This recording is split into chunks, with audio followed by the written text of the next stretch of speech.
노론과 소론의 성지가 충남 논산이라면 북인의 성지는 경남 산청이다. 경남 산청군 지리산 자락에 있는 산천제는 남명 조식 선생이 1561년부터 이주하여 세상을 떠날 때까지 후학들을 기르며 강하게 힘썼던 장소이다. 산천제는 주역에 나오는 강진하고 독실하여 그 빛남이 날로 새롭다는 뜻을 취한 것이니 지리산처럼 굳세고 천왕봉에 걸린 태양처럼 빛나도록 덕을 닦고 학문을 연마하고자 했던 것이다. 산천제에 올라서 산천제 현판 주위에 그려진 벽화들을 살펴보면 중국 고사를 그린 벽화로 농부가 소를 모는 그림, 신선이 소나무 아래 바둑을 두는 그림, 버드나무 밑에 길을 씻는 선비와 소를 끌고 가는 농부의 그림 등이 그려져 있다. 이는 이윤이 밭을 갈며 지내다가 왕의 부름을 받고 출사한 뒤 평생을 바른 임금을 만드는 데 헌신한 내용과 진시황의 가혹한 정치를 피해 상산으로 들어간 네 해인을 표현한 그림과 소부와 허유가 길을 씻는 물을 소에게 먹일 수 없다는 농부의 뜻을 나타낸 그림으로 남명이 세속을 떠나 지리산으로 깊숙이 들어간 것을 상징한다. 산천제는 열심히 공부하고 수련하는 공간으로 비록 서너 칸짜리 건물일 뿐이지만 산천제를 필두로 남명 학파가 형성되었으며 이들이 북인으로 활동하며 황해군 시대를 이끌었다. 남명, 그는 누구인가? 경상좌도에 태계가 있다면 경상우도에 남명이 있다. 율곡은 태계의 학문은 바다와 같고 남명은 태산과 같다 라고 말했다. 남명은 태계와 같은 해에 태어나 조정의 출사를 거부하고 평생을 학문과 후진양성에 힘썼다. 경상우도의 특징적인 학풍을 이루었으며 태계 이황의 경상자도 학맥과 더불어 영남 유학의 양대 산맥을 이루었던 사람이다. 남명은 외가였던 합천군 상가면에서 태어나 20대 중반까지는 서울에 살면서 이준경, 성수침, 성운 등과 교제하며 학문에 열중하였고 25세 때 성리대전을 읽고 깨달은 바 있어서 이때부터 성리학에 전념하였다. 30세 때 처가가 있는 김해 탄동으로 이사하여 산해정을 짓고 살면서 학문에 정진하였다. 1538년 산림 추천으로 헌능 참봉에 임명되었지만 관지에 나아가지 않다가 45세 때 고향 삼가현에 돌아온 후 내룡정을 짓고 제자들 교육에 힘썼다. 1548년부터 1559년까지 전생서 주부, 단성행감, 조지서 사지 등 여러 배설에 임명되었지만 모두 사퇴하였다. 당시 권력을 잡고 있던 윤원행을 비롯한 외척들이 권력을 농단하자 단성행감 사직소를 올려 명종과 수렴청정을 하던 문정왕후를 향해 대비는 구중궁궐의 한 과부에 불과하고 국왕은 아직 어리니 돌아가신 왕의 한 고아일 뿐입니다 라고 조선 500년 역사상 전무후무한 담대한 상소를 올렸다. 배설에 나서지 않고 살림처사로 묻혀 살았으나 그의 기계는 시퍼렇게 선 칼날과 같았다. 백성은 물이며 임금은 배이니 물이 노하면 배를 뒤집힐 수 있다는 이 사직소는 목숨을 걸고 직언 상소하는 선비 남명의 존재를 조선 조정에 알리는 신호가 되었다. 이후에도 모든 배설을 거절하고 오직 처사를 자처하며 학문에만 전념하자 그의 명성은 날로 높아져 그의 문화에 오건, 정인홍, 하항, 김우홍, 최영경, 정구, 각저우 등 많은 학자들이 찾아와 학문을 배웠다. 남명은 그의 나이 64, 지리산 자락에 산천제를 짓고 학문에 전념하다가 72의 나이로 세상을 떠났다. 광해군대에 대북 세력이 집권하자 조식의 문인들이 서성에 대한 추존 사업을 적극적으로 전개하여 세 곳의 서원에 모두 사익이 내리졌고 조식에게는 영의정이 추정되었다. 남명은 만년에 자신을 수양하며 늘 차고 다니던 성성자 즉 방울은 김우홍에게 주고 갱이금 즉 칼은 정인홍에게 주어 마음을 전하는 징표로 삼았다. 특히 정인홍은 남명 선생의 수제자로서 학문과 수양에 각고의 노력을 기울여 이름이 났으며 광해군 때 영의정까지 올랐고 북인 세력의 영수로 정치적 영향력이 컸다. 그러나 정인홍은 인조반정 후 광해군의 혼정에 따른 제명으로 처형됨으로써 남명의 학통까지 무너지는 불운을 당하였다. 북인의 태실 산천제 건너편에는 근래에 세워진 남명기념관이 있다. 문집과 단성사직소 등 남명의 흔적을 엿볼 수 있다. 다음으로 남명기념관에서 약 2km의 거리에 있는 덕천서원으로 가보자.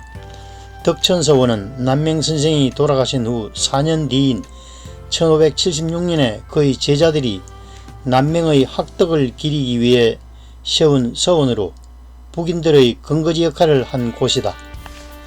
대개의 서원이 그렇듯이 전학 후묘의 형태를 취하고 있다.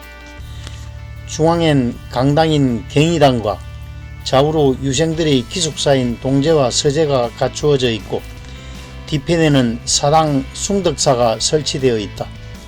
숭덕사엔 남명선생을 주벽으로 모시고 그의 제자인 최영경도 함께 배양하고 있다. 서원의 정문엔 400년 된 은행나무가 서 있고 그 앞엔 유생들이 호연지기 쉼터인 세심정이 설립되어 있다.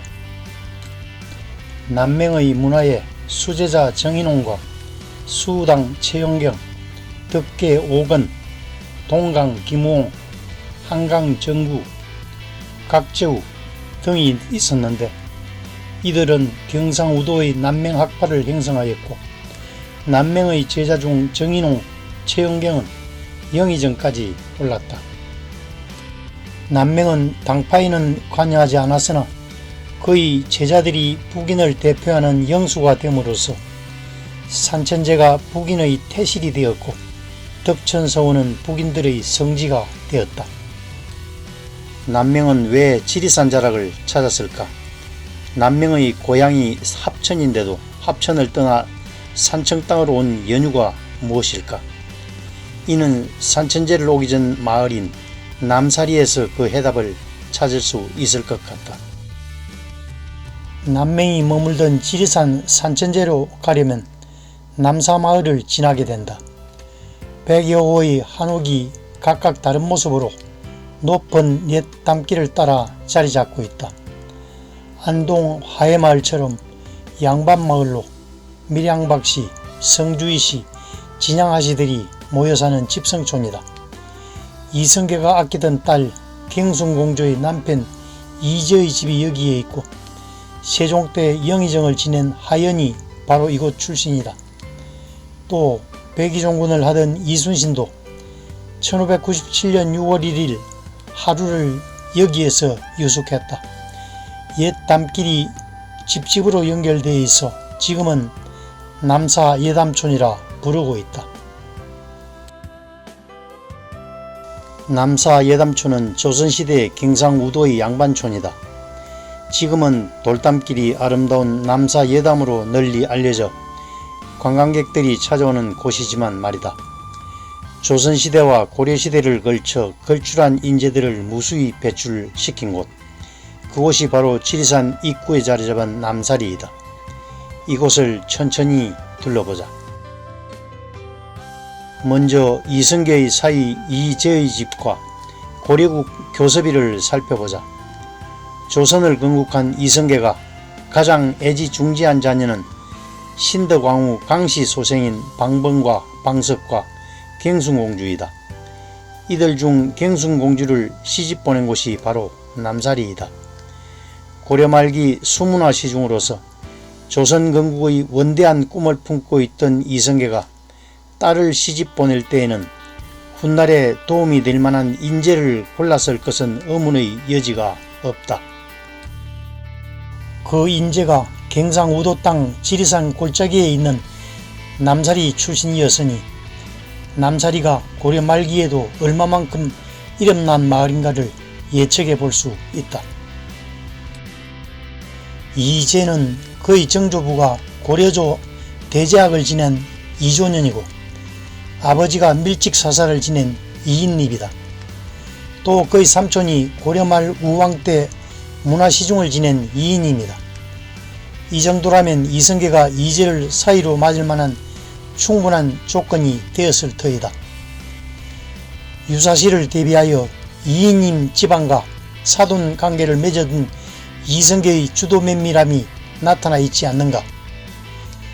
바로 이인님은 고려 말기에 실각하여 고향으로 돌아가 목숨을 거두었지만 이성계는 고려 말기의 인재들을 포용하는데 소홀히 하지는 않았다.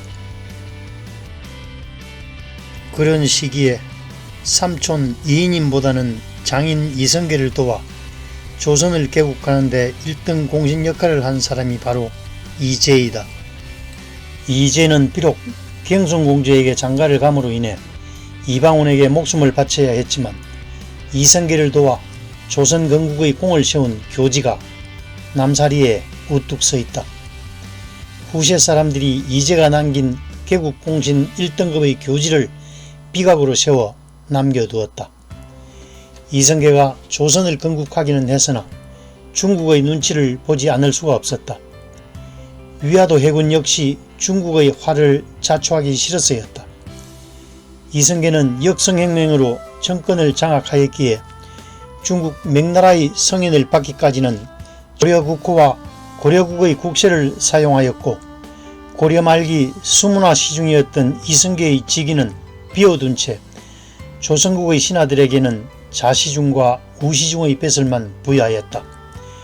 여차하면 수문화 시중으로서 중국의 성인을 받아 왕위에 오르겠다는 책략이 숨겨져 있었던 것이다. 그리고 조선을 개국한 1등 공신들에게는 고려국의 국호와 국세로 교세를 발급함으로써 아직 고려국임을 표방한 것이고 명나라 성인 후 국호를 바꾸겠다는 뜻인 고려국 공신 교서가 바로 이 남사리에서 발견된 것이다. 조선왕조 초기 실정과 조선왕조 실록의 기록을 뒷받침하는 대단한 역사적 사료가 이곳에 있다니 놀랄만한 일이 아닌가. 이뿐만 아니라 이제의 정조부 이조년은 본향이 경북 성주인데 어떻게 그 일족이 남사 예담촌으로 와서 자리를 잡았는지도 궁금한 일이다. 이런 역사적 인물과 기록이 구불구불하고 정담은 담장에 가려지고 회화나무에 묻혀 지나친다.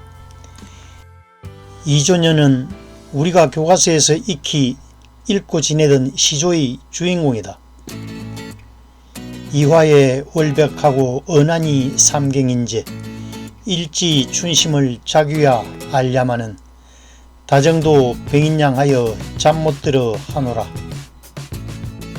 뿐만 아니다. 이조년의 정손자이자 이제의 사촌인 세종조 영의정 이직은 다음과 같은 시조를 남겼다. 까마귀 검다하고 백노야 웃지 마라. 끝이 검은들 속조차 검을 소냐. 그디고 속검은 이는 너뿐인가 하노라. 이 정도면 이제의 집안은 신문학적으로도 대단한 집안이 아니겠는가. 다음은 이 마을에서 원정공 집으로 더 잘 알려져 있는 하시고택으로 가보자. 마을 입구 국도변에는 원정공의 유적비가 세워져 있다. 고려시대에 배설을 했던 하접공의 시호이다. 하접공은 고려시대 여러 배설을 거쳐 공신에 올라 진천 부원건으로 봉해지고 원정이라는 시호를 받았다. 이후 하접의 손자 하연이 세종시대 영의정에 오름으로써 남사리 마을은 더욱 우뚝 솟게 되었다. 세종시대 서울 경기지역도 아닌 지리산 골짜기에서 영의정을 배출하였으니 얼마나 큰 경사였을까. 세종 때 황희의 뒤를 이어 영의정에 오른 하연은 포원 정몽주 선생으로부터 글을 배웠다. 하연이 어린 시절에 남사리에 심었다는 감나무는 오랜 세월을 버티며 아직도 감나무를 맺고 있다. 명물 산천꽃감도 이 나무로부터 비롯되었다 한다. 후손들이 세운 표석에 당시 감나무 수령을 580년으로 기록해 놓아 2022년 현재의 나이로 616년이 되는 셈이다. 사람들은 600년 된 감나무만 보려 하지 영의정을 지낸 하연 선생은 잊고 지낸다. 할아버지 원정공의 족보에 눌린 탓일까? 또 이곳에는 원정구례라 하여 원정공의 옛집이라는 대원군의 친필 패내기 고택에 걸려있다. 조선시대 말까지도 남사리는 조정의 관심에서 벗어나지 않았음을 이야기하는 것이다. 또 하나의 사적은 박씨고택이다. 남사 예담초는 이순신 장군의 행적을 담고 있는 곳이다. 임진왜란 당시 남해의 제해권을 장악한 이순신 장군이 모함으로 인해 한양으로 압송되어 죽을 위기에 놓였다. 이때 영의정 유성룡과 판중추 부사 정탁의 진언으로 사형의 위기를 넘기어 1597년 4월 1일 옥에서 나왔다. 그러나 왕의 명은 백의종군이었다.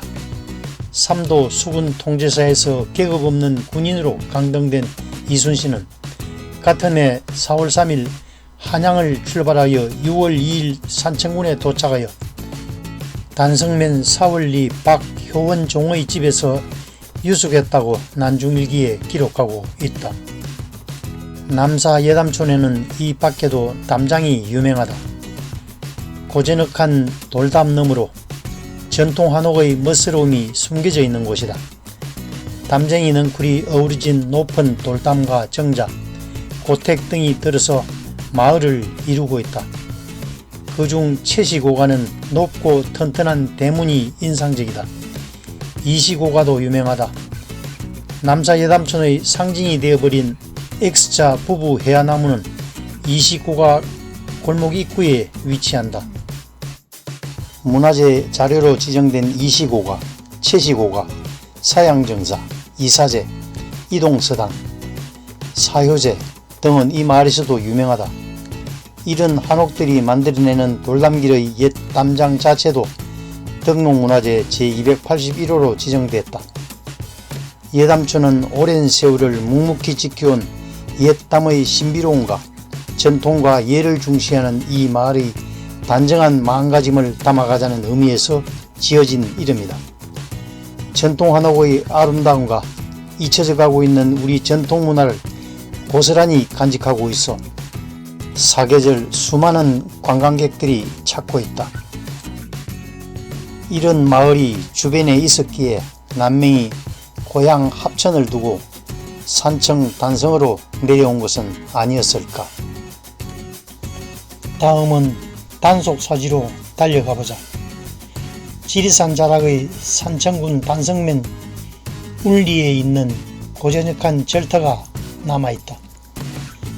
신라 경덕왕 때 창건되었다가 정류재란 당시 불에 타 소실된 단속사의 옛 터이다. 끈을 단자, 풍속속자, 속세와 단절한다는 곳이다. 지금은 폐허만 남은 절터에 두 개의 삼청 석탑과 단간 지주만 쓸쓸하게 서있다. 경덕왕의 진영이 봉안되어 있었고 솔그가 그린 유마상이 있어 당대 규모가 크고 널리 알려졌던 사찰이었다. 단속사지 동서 삼청 석탑은 통일신라시대에 건립된 것으로 이중기단의 3층의 탑신을 지닌 전형적인 신라 석탑이다. 두 개의 석탑은 미묘한 차이가 있다고 한다. 단속사는 고려 때 진각국사 해심대선사가 이곳 단속사의 주지로 있기도 하였다. 최충원과 그의 아들 최우도 서성으로 받던 선임이다. 후에 최우의 아들 서자 만종이 단속사에 머무르면서 온갖 악행을 저지르기도 한 곳이다. 조선 중기로 넘어와선 1568년 당시 이곳 단속사에서는 놀라운 일이 벌어졌다. 서산대사가 편찬한 삼과 기감 목판이 파괴되고 이절의 사천왕상이 불태워지는 사건이 벌어진 것이다.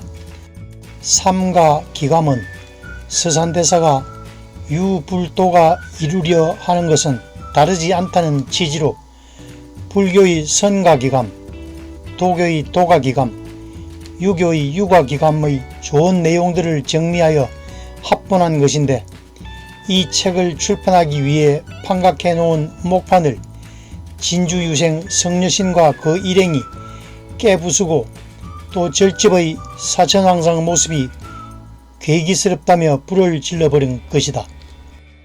이때 서산대사의 세속 나이는 49세, 성녀신은 23세가 되던 때였다. 이 사건의 전말을 전해들은 성녀신의 스승 남맹은 다소 과격하긴 했다면서도 은근히 성녀신의 행동을 두둔한다. 남맹선생과 서로 공경하며 교류해오던 서산대사는 사건의 당사자로 혈기왕성한 20대의 성녀신보다 남맹의 태도에서 더욱 서운함을 느꼈을지 모를 일이다. 아무튼 그 사건 이후 서산대사의 행적은 지리산에서 서서히 자취를 감추게 되고 훗날 묘향산에서 큰스님의 모습으로 나타나게 된다. 남맹선생은 단속사지에 들러 정당매 앞에서 서산대사에게 들려주는 시를 남겼다. 이배를 예치겠습니까? 산사람 유정에게 주는 시 남명. 꽃은 연못과 도리에 떨어지고 옛절의 축대 위엔 봄이 깊었네. 이별의 때를 기억해 두시도록 정당매 푸른 열매 맺었을 때를. 신라시대부터 고려시대까지 찬란하던 단속사지는 불타 없어지고 석탑과 지주만 남았는데 이를 불태운 유자의 치적은 우뚝 솟아 전해진다. 다음은 산청의 매화나무 이야기를 들어보자. 산청에는 유명한 매화 세 그루가 있는데 산청 산매라 부른다. 남사마을의 원정매, 단속사지의 정당매, 그리고 덕산 산천제의 남맹매이다. 산청의 매화나무는 나무를 심은 세도가의 당호나 배설을 따 이름을 붙였다. 원정공이 심었다 하여 원정매, 정당문학에 오른 강해빅이 심었다 하여 정당매, 영남학파에 거두했던 남맹조식이 심었다 하여 남맹매이다. 이들 세 그루를 산청 산매라 한다. 지리산 천왕봉이 진산인 산청군 단성면의 남사 여담초는 겨울이 지나고 봄을 맞는 계절이 되면 온 마을에 매화 향기가 거각하다. 남사 여담촌의 집집마다 오랜 세월을 지켜온 매화나무가 자리잡고 있기 때문이다. 하시, 박시, 이시, 채시, 정시의 5 문중을 대표하는 각 매화나무는 남사 여담촌을 대표하는 오매로 이들 문중의 선비 품성을 지니고 있다고들 이야기한다. 이들은 오매불망으로 불리며 이곳을 찾는 사람들의 기억 속에 들어간다. 이상으로 북인의 성지 산청에 대해 스토리를 엮어보았습니다. 경상남도를 이용하실 경우 꼭 한번 들러보세요. 안개 낀 가을 아침 산천제가 있는 시천면은 신령스러운 기운마저 느낄 수 있습니다. 감사합니다. 구독과 좋아요 버튼은 다음 편 역사산책을 엮는데 큰 힘이 됩니다.